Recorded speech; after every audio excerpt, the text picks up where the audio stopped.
Hello guys, in this video, I will show you how to post on Facebook using N8N step by step.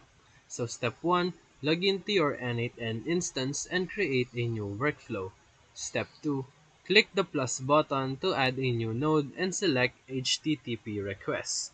Step 3, go to Facebook Developer Console and create an app.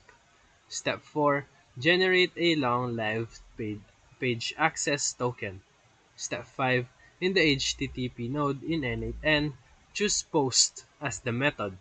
Step 6. Enter the Facebook Graph API URL, which is this one. Step 7. In the body parameters, add your message and access token. Step 8. Test the request and confirm the post is live on your page. And that's it. That's a powerful way to automate your social posting. So if this video helped you, feel free to like and subscribe for more quick tutorials, reviews, and comparison videos. Thank you for watching.